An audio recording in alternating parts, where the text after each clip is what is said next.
নমস্কার। বাংলা এবার থেকে বলছি সন্ময় বন্দ্যোপাধ্যায়। নরেন্দ্র মোদী কলকাতায় এলেন এবং শেষ পর্যন্ত রেলের নোয়াপাড়া থেকে দক্ষিণেশ্বর পর্যন্ত মেট্রো রেলওয়ের চালুর আনুষ্ঠানিক উদ্বোধন করলেন। অসাধারণ একটি অনুষ্ঠান এবং সেই অনুষ্ঠানে বাঙালি আবার আরেকটি মুকুট পড়ল, যেখানে দাঁড়িয়ে সরাসরি দক্ষিণেশ্বরে দক্ষিণ কলকাতা, মধ্য কলকাতা, উত্তর কলকাতার মানুষ যেতে পারবেন। একই সঙ্গে বাঙালির চিন্তা ভাবনা চেতনায় গতি এলো, যেখানে দাঁড়িয়ে ভারতবর্ষের একজন প্রধানমন্ত্রী এসে বাংলার মানুষকে আবার স্বপ্ন দেখাতে শুরু করলেন, যে স্বপ্ন দেখতে বাঙালি ভুলে গেছেন। আজকে আপনাদের বাংলা এবারের এই প্রতিবেদনে আপনাদের শোনাবো নরেন্দ্র মোদী ডানলপে এসে, হুগলি জেলার ডানলপে এসে একটি অনবদ্য বক্তৃতা রেখেছেন বাংলার রিভাইভালের ক্ষেত্রে, কিভাবে বাংলা এগোতে পারে, কিভাবে কাটমানি মুক্ত বাংলা হতে পারে, কিভাবে কেন্দ্রের সঙ্গে সাহায্য রেখে একটা নতুন বাংলা গড়ে উঠতে পারে, যেখানে কাটমানি, কমিশন, ঘুষ, তোলাবাজি থাকবে না। শিক্ষিত বেকার যুবকরা চাকরি পাবেন, শ্রমজীবী মানুষ শিল্পের কারখানায় যাবেন এবং অবশ্যই কৃষিজীবী মানুষরা তাদের প্রাপ্য অধিকারগুলো পাবেন। কি বলেছেন নরেন্দ্র মোদী শুনুন। আজকে ডানলপের এই অনুষ্ঠানটি আমাদের মনে হয়েছে বাংলা এবারের সমস্ত দর্শকদের দেখা উচিত। শুনুন নরেন্দ্র মোদীর কথা আজকের এই প্রতিবেদনে। ভারত মাতা কি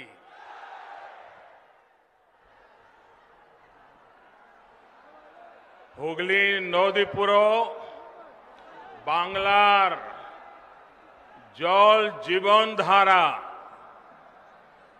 এই দেবত্ব ভূমিতে এসে আমি बाबा तारकनाथ महाप्रभु जगन्नाथ देव के शतो प्रणाम जानाई।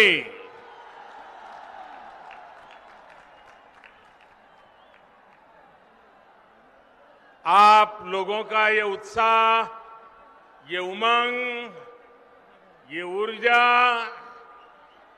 कोलकाता से लेकर दिल्ली तक बहुत बड़ा संदेश दे रहा है। अब पश्चिम बंगाल परिवर्तन का मन बना चुका है। एक बार फिर मेरे साथ बोलिए, भारत माता की वंदे वंदे वंदे वंदे वंदे वंदे।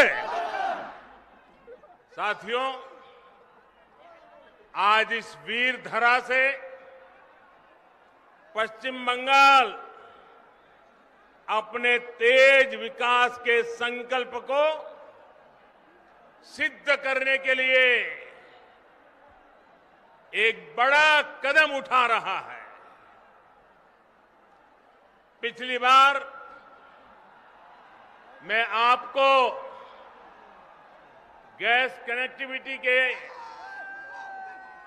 इंफ्रास्ट्रक्चर का उपहार देने आया था। आज रेल और मेट्रो कनेक्टिविटी को मजबूत करने वाले महत्वपूर्ण काम शुरू हो रहे हैं। थोड़ी देर में हुगली की, पश्चिम बंगाल की रेल और मेट्रो कनेक्टिविटी के अनेक प्रोजेक्ट्स का शिलान्यास और लोकार्पण होना है। इस महत्वपूर्ण योजनाओं के लिए, बंगाल के उज्जवल भविष्य के लिए मैं आप सबको बहुत बहुत बधाई देता हूं।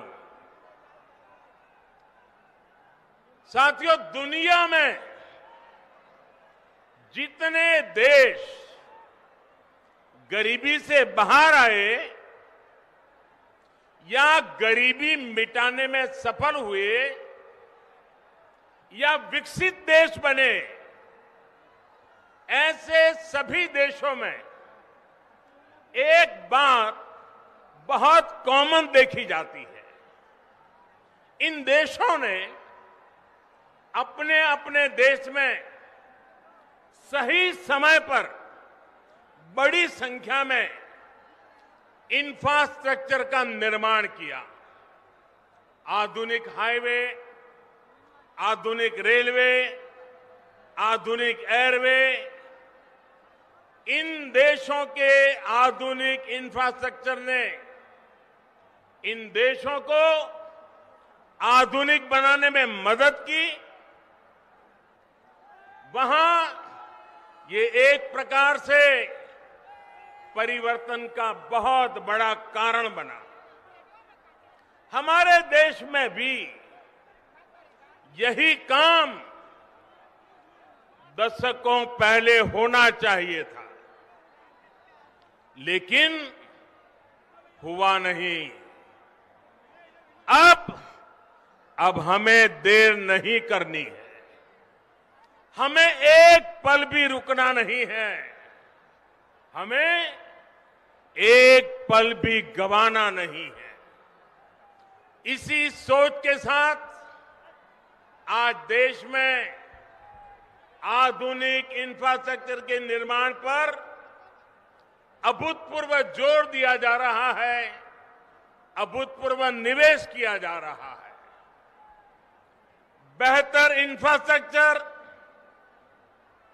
खेती, उद्योग, टूरिज्म, युवाओं को रोजगार यानी विकास के हर पहलू के लिए मूलभूत आवश्यकता होती है।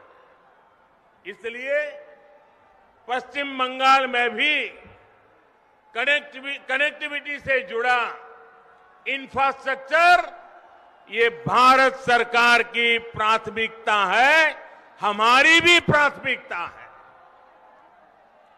बीते वर्षों में हाईवे, रेलवे, एयरवे, वाटरवे और हाईवे हर प्रकार की कनेक्टिविटी पर फोकस किया गया है। यहां बंगाल में भी हजारों करोड़ रुपए निवेश किए गए हैं। बंगाल में रेल लाइनों के चौड़ीकरण और बिजलीकरण का काम तेज गति से किया जा रहा है। भाइयों बहनों, अब रेलवे को लेकर पश्चिम बंगाल में संभावनाओं के नए द्वार खुल रहे हैं। पूर्वी डेडिकेटेड फ्रेट कॉरिडोर का बड़ा लाभ पश्चिम बंगाल को होने वाला है। इस प्रोजेक्ट का एक हिस्सा चालू भी हो चुका है और बहुत जल्द पूरा कॉरिडोर खुल जाएगा, जिससे बंगाल में भी उद्योगों के लिए नए अवसर बनेंगे। इसी तरह जो विशेष किसान रेल शुरू की गई है, उसका लाभ आज पश्चिम बंगाल के छोटे किसानों को बहुत तेजी से मिलना शुरू हो रहा है। अभी हाल में ही देश की 100वीं किसान रेल महाराष्ट्र के संगोला से पश्चिम बंगाल के शालीमार तक चलाई गई। इससे यहां के फल, सब्जी, दूध और मछली से जुड़े छोटे किसानों को मुंबई, पुणे सहित देश के अनेक बड़े बाजारों तक सीधी पहुंच मिली है। भाइयों और बहनों, आज उत्तर 24 परगना, हावड़ा, हुगली जिलों के लाखों छात्र छात्राओं, कर्मचारियों, श्रमिकों के लिए भी बहुत बड़ा दिन है। नॉर्थ साउथ मेट्रो का नोआपाड़ा से दक्षिणेश्वर तक विस्तार होने से हर दिन इन जिलों के हजारों यात्रियों को सुविधा होने वाली है। अब आपको कोलकाता आने जाने के लिए आधुनिक और सुविधा संपन्न तेज पब्लिक ट्रांसपोर्ट मिल गया है। भाइयों और बहनों, चंद्रनगर सहित ये पूरा क्षेत्र भारत की आजादी का, भारत की संस्कृति और भारत के ज्ञान विज्ञान का एक प्रकार से तीर्थ है। महर्षि अरबिंदो, मोतीलाल रॉय, रास बिहारी बोस, बिपिन बिहारी गांगुली, कन्हैयालाल दत्त, उपेंद्र नाथ बंदोपाध्याय, अनगिनत ऐसे महान व्यक्तित्व का नाता इस धरती से है। ये वो धरती है जिसने रामकृष्ण परमहंस जैसे महान संत हमें दिए। माउंट एवरेस्ट को मापने वाले महान गणितज्ञ राधानाथ सिगर, महान भाषाविद बुदेव मुखर्जी, ऐसे मनुष्यों का भी नाता इसी मिट्टी से रहा है। मुझे हैरानी है, इतने वर्षों में जितनी भी सरकारें यहां रही हैं, उन्होंने इस ऐतिहासिक क्षेत्र को, इस पूरे क्षेत्र को अपने हाल पर ही छोड़ दिया। यहां के इंफ्रास्ट्रक्चर को, यहां की धरोहर को बेहाल होने दिया गया।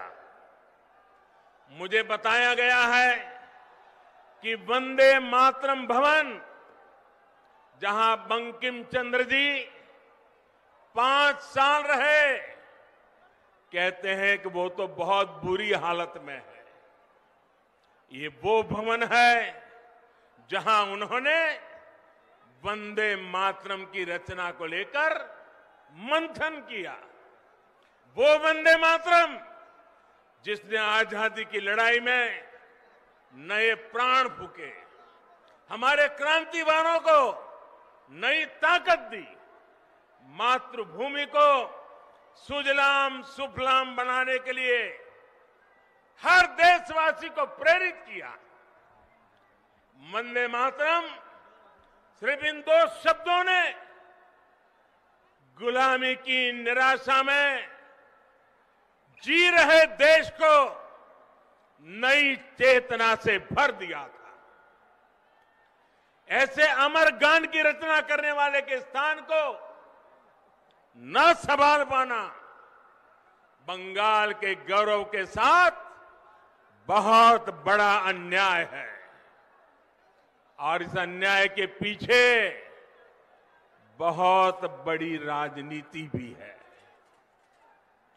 ये वो राजनीति है जो देशभक्ति के बजाय वोट बैंक, सबका विकास के बजाय तुष्टीकरण को बल देती है। आज यही राजनीति बंगाल में लोगों को मां दुर्गा की पूजा से रोकती है, उनके विसर्जन से रोकती है। बंगाल के लोग वोट बैंक की राजनीति के लिए अपनी संस्कृति का अपमान करने वाले ऐसे लोगों को कभी माफ नहीं करेंगे। आज मैं बंगाल के लोगों को ये विश्वास दिलाता हूं, जब बंगाल में भाजपा की सरकार बनेगी तो हर बंगालवासी अपनी संस्कृति का गौरवगान पूरी ताकत और हिम्मत के साथ कर सकेगा। कोई उसे डरा नहीं पाएगा, कोई आपको दबा नहीं पाएगा। भाजपा उस सोनार बांग्ला के निर्माण के लिए काम करेगी जिसमें यहां का इतिहास, यहां की संस्कृति दिनों दिन और मजबूत होगी। ऐसा बंगाल जहां आस्था, अध्यात्म और उद्यम सबका सम्मान होगा। ऐसा बंगाल जहां विकास सभी का होगा, तुष्टीकरण किसी का नहीं होगा। ऐसा बंगाल जो टोलाबाजी से मुक्त होगा, रोजगार और स्वरोजगार से युक्त होगा। भाइयों और बहनों, आजादी से पहले बंगाल देश के अन्य राज्यों से बहुत आगे था, लेकिन जिन लोगों ने बंगाल पर राज किया, उन्होंने बंगाल को आज इस हालत में पहुंचा दिया। मां, माटी, मानुष की बात करने वाले लोग बंगाल के विकास के सामने दीवार बनकर के खड़े हो गए हैं। केंद्र सरकार किसानों और गरीबों के हक का पैसा सीधा उनके बैंक खाते में जमा करती है, जबकि बंगाल सरकार की योजनाओं का पैसा टीएमसी के टोलाबाजों की सहमति के बिना गरीब तक पहुंच ही नहीं पाता। यही वजह है कि गांव-गांव में टीएमसी के नेताओं की शान और शौकत बढ़ती जा रही है और सामान्य परिवार गरीब से गरीब होता जा रहा है। भाइयों और बहनों, बंगाल के लाखों किसान परिवारों को पीएम किसान सम्मान निधि का पैसा इसी मानसिकता के कारण नहीं मिल पाया है। उनके हक को यहां की सरकार में बैठे हुए लोगों ने छीन लिया है। बंगाल के लाखों गरीब परिवार आयुष्मान भारत योजना के तहत 5 लाख रुपए तक के मुफ्त इलाज की सुविधा से आज भी वंचित है। गरीब को सुविधा मिले, इन प्रयासों को कैसे यहां रोका जाता है, इसका एक और उदाहरण मैं आज बंगाल की धरती पर आपको देता हूं। देश के गांवों में हर घर तक पाइप से पानी पहुंचाने के लिए जल जीवन मिशन चल रहा है। प्रयास यह है कि हमारी बहनों, हमारी माताओं, हमारी बेटियों को पानी लाने में अपना समय और अपना श्रम न लगाना पड़े। प्रयास ये है कि हमारे बच्चों को प्रदूषित पानी से होने वाली अनेक बीमारियों से बचाया जा सके। बंगाल के लिए ये मिशन इसलिए ज्यादा जरूरी है क्योंकि यहां 1.5-2 करोड़ से अधिक ग्रामीण घरों में, आप चौंक जाएंगे इन्होंने बंगाल की हालत क्या की है। 1.5-2 करोड़ ग्रामीण घरों, और उसमें से सिर्फ देश भी आज सुनेगा तो चौंक जाएगा, 1.5 करोड़ 1.25-2 करोड़ घरों में से सिर्फ 2 लाख घरों में ही नल से जल की सुविधा है। अब बताइए क्या करके रख दिया था उन्होंने। आज देश में अभियान चल पड़ने के बाद अब तक इस अभियान के तहत लगभग देश में 3 करोड़ 60 लाख घरों को पानी के कनेक्शन दिए जा चुके हैं। जहां बंगाल 2 लाख पर था, भारत सरकार ने इतना जोर लगाया, पैसे लगाए, पीछे पड़ गए, तो भी बंगाल में सिर्फ अब तक 1.5-2 करोड़ घरों में से सिर्फ 9 लाख परिवार तक ही पाइप से पानी का कनेक्शन पहुंच पाया है। यहां की सरकार जिस रफ्तार से काम कर रही है और उस रफ्तार से तो पश्चिम बंगाल के हर गरीब के घर पाइप से जल पहुंचाने में पता नहीं कितने साल बीत जाएंगे।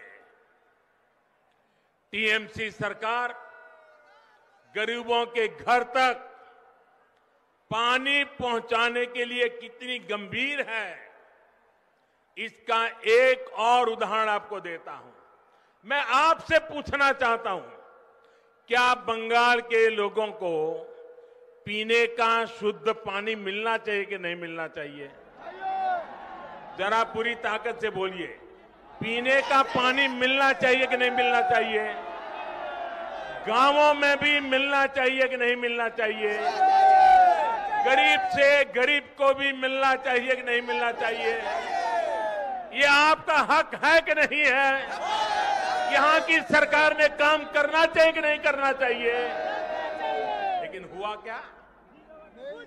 हर घर जल पहुंचाने के लिए भारत सरकार ने, दिल्ली सरकार ने 1700 करोड़ रुपए से ज्यादा 1700 करोड़ रुपए से ज्यादा रकम ये टीएमसी सरकार को दी। लेकिन इसमें से सिर्फ 609 करोड़ रुपए ही यहां की सरकार ने खर्च किया है। बाकी 1100 करोड़ रुपया यहां की सरकार दबा करके बैठ गई है। सर, ये दिखाता है कि टीएमसी सरकार को गरीब की, पश्चिम बंगाल की बहनों बेटियों की जरा भी परवाह नहीं है। दोस्तों, क्या जो पानी के लिए तरस रही है वो बंगाल की बेटी है कि नहीं है? वो बंगाल की बेटी है कि नहीं है? बंगाल की बेटी को पानी मिलना चाहिए कि नहीं मिलना चाहिए? बंगाल की बेटी के साथ अन्याय करने वाले लोग, क्या उनको माफ किया जा सकता है? भाई और बहनों, पश्चिम बंगाल में भाजपा की सरकार सिर्फ सत्ता में परिवर्तन के लिए नहीं, बल्कि आसोल परिवर्तन के लिए बनानी है। आसोल परिवर्तन, बल्कि यहां कमल खिलाना इसलिए जरूरी है ताकि पश्चिम बंगाल की स्थिति में वो आसोल परिवर्तन आ सके, जिसकी उम्मीद में आज हमारा नौजवान जी रहा है। ये हुगली अपने आप में बहुत बड़ा उदाहरण है कि बीते दशकों की अव्यवस्था ने पश्चिम बंगाल को किस हाल में पहुंचा दिया है। हुगली जिला तो भारत में उद्योगों का एक प्रकार से हब था। हुगली के दोनों किनारों पर जूट इंडस्ट्री थी, आयरन और स्टील मशीनों के बड़े बड़े कारखाने थे, बड़े पैमाने पर यहां से निर्यात होता था। लेकिन अब आज हुगली की क्या स्थिति है, ये आप भली भांति जानते हैं। एक समय था जब पूर्वी भारत के अनेक लोकगीतों में घर घर में माताएं बहनें किसी भी शुभ अवसर पर जो गीत गाती थी, जो लोक गीत गाए थे, उसमें गाया जाता था कि घर के लोग कमाने के लिए कलकत्ता गए हैं। उस समय शब्द प्रयोग करते थे, कलकत्ता गए हैं। इन गीतों में ये उम्मीद लगाई जाती थी कि कलकत्ता से आते समय अपना परिवार का व्यक्ति जब घर लौटेगा तो वो घर के लिए कलकत्ता से क्या क्या लाएगा, कौन कौन से उपहार लाएगा, कौन से जो चीजें कलकत्ता में नहीं बनी है वो अब हमारे गांव, हमारे घर में आएगी। ऐसे गीत बंगाल के बाहर, उड़ीसा हो, बिहार हो, आंध्र तेलंगाना तक, इधर आसाम, नॉर्थ ईस्ट, लोग घर में गाते थे। ये कलकत्ता की कीर्ति थी उस जमाने में। अब ये सब बदल गया। अब इस औद्योगिक शहर के निवासियों को, बंगाल में बहुत से निवासियों को काम करने के लिए दूसरों के यहां, दूसरे राज्यों में जाना पड़ रहा है। इस स्थिति को बदलने का काम बंगाल में बनने वाली और जो सरकार बनाना आपने ठान लिया है, जो सरकार बनाना आपने तय कर लिया है, वो भाजपा सरकार बनते ही उस दिशा में एक के बाद एक कदम उठाएगी।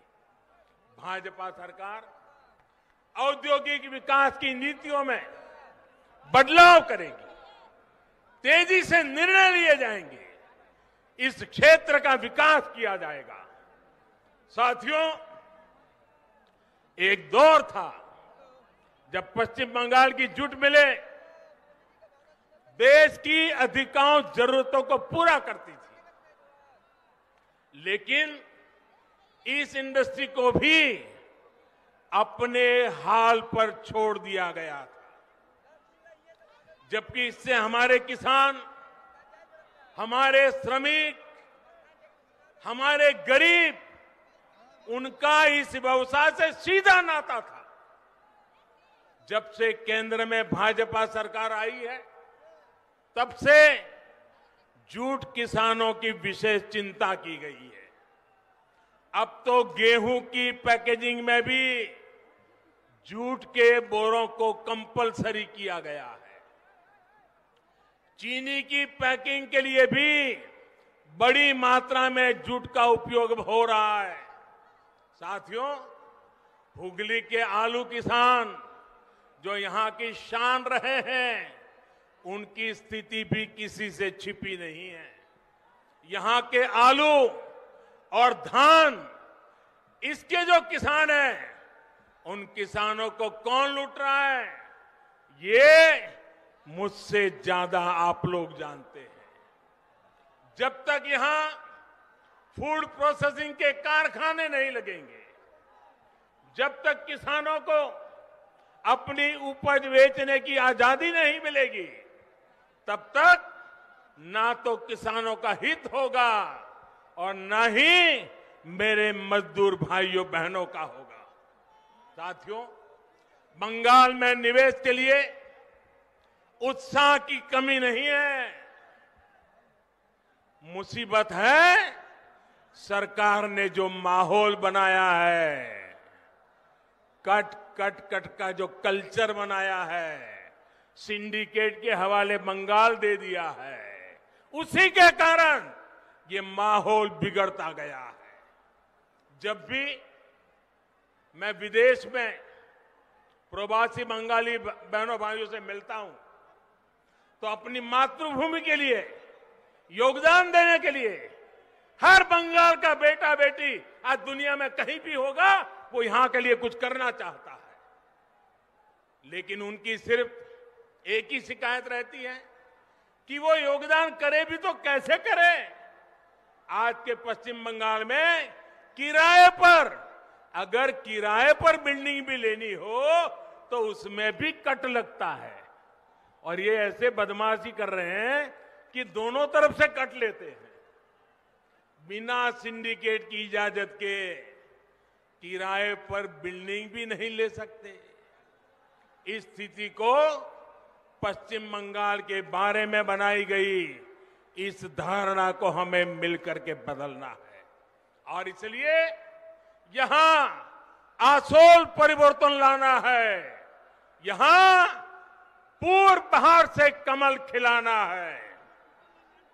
साथियों, बंगाल का विकास तब तक संभव नहीं है जब तक यहां सिंडिकेट का राज रहेगा।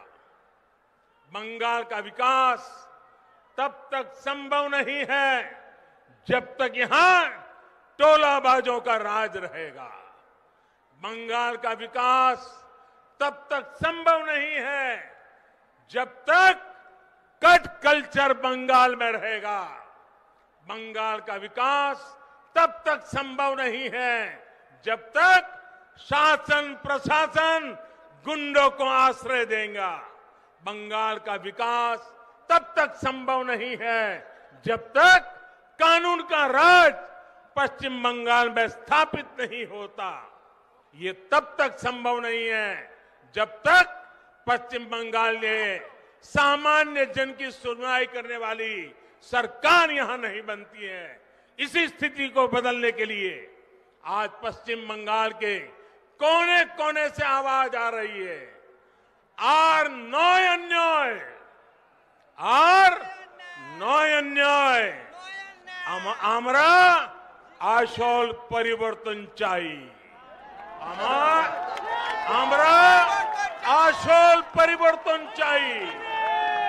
भाई और बहनों, मुझे विश्वास है कि हम सभी साथ मिलकर पश्चिम बंगाल के किसानों, श्रमिकों, यहां के युवाओं को बेहतर भविष्य दे पाएंगे। भाइयों बहनों, एक बार फिर आज अनेक भेंट सौगातें बंगाल को मिल रही है। उज्जवल भविष्य के लिए ये इंफ्रास्ट्रक्चर के काम आने वाले हैं और इन सब के लिए आप सबको मैं बहुत बहुत बधाई देता हूं। मेरे साथ दोनों हाथ ऊपर करके पूरी ताकत से बोलिए, भारत माता की, भारत माता की, वंदे वंदे वंदे वंदे वंदे वंदे वंदे वंदे वंदे वंदे वंदे वंदे